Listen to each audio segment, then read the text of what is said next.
আপনারা এই পুরাতন পচা ব্রিটিশ পাকিস্তানের উপনিবেশিক সংবিধান চান কি চান না? আমি আপনাদের সামনে সংবিধানটাকে ছিঁড়ে ফেলছি, দুখণ্ড করে ফেলছি। আমরা এই সংবিধান মানি না, সংবিধান মানি না। বিপ্লব দীর্ঘজীবী হোক। ভারতীয় গোয়েন্দা সংস্থা র এবং জাহানবাদী মোসাদ, ইসরায়েলি গোয়েন্দা সংস্থা মোসাদ, দুইজনের চরিত্র এক। কোথায় এক? যেখানে তারা শত্রু মনে করে, সেটা পৃথিবীর যে প্রান্তে হোক, তারা ওইখানে যায় সেটা শত্রুকে খতম করে।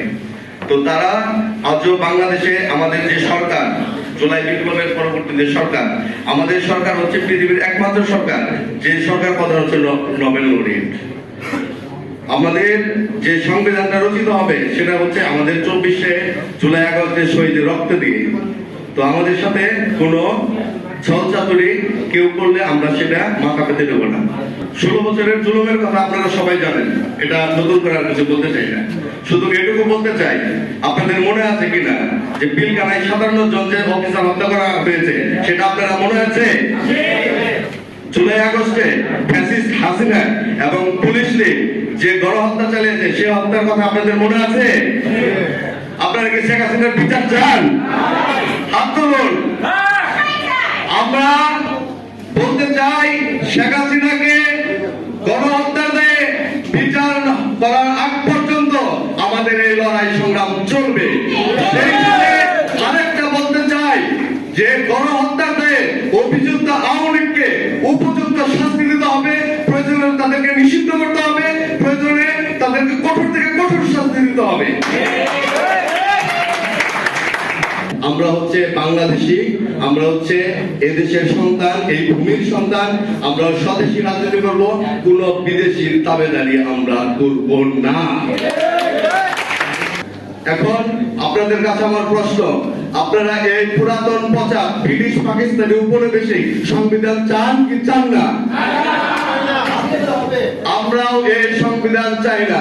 আমরা এই সংবিধান প্রত্যাখ্যান করলাম।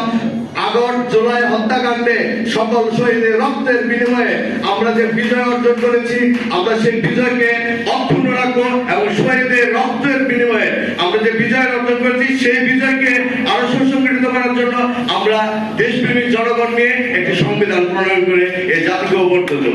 যেহেতু এই সংবিধান শোষক শ্রেণীর সংবিধান, সাধারণ মানুষের সংবিধান না, সেই সংবিধান আমরা প্রত্যাখ্যান করলাম। তো শুধু প্রত্যাখ্যান করতে হবে না, আমি আপনাদের সামনে সংবিধানটাকে ছিঁড়ে ফেলছি, দুখণ্ড করে ফেলছি। আমরা এই সংবিধান মানি না, সংবিধান মানি না,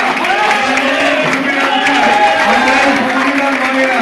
আমরা নতুন সংবিধান চাই, তরুণদের স্বপ্নের বাস্তবায়ন আমরা করতে চাই, শহীদের স্বপ্ন বাস্তবায়নে আমরা আগামী বাংলাদেশকে গড়তে চাই, যেখানে প্রত্যেকটা মানুষের ক্ষমতা, অধিকার, কর্তৃত্ব প্রতিষ্ঠা হবে।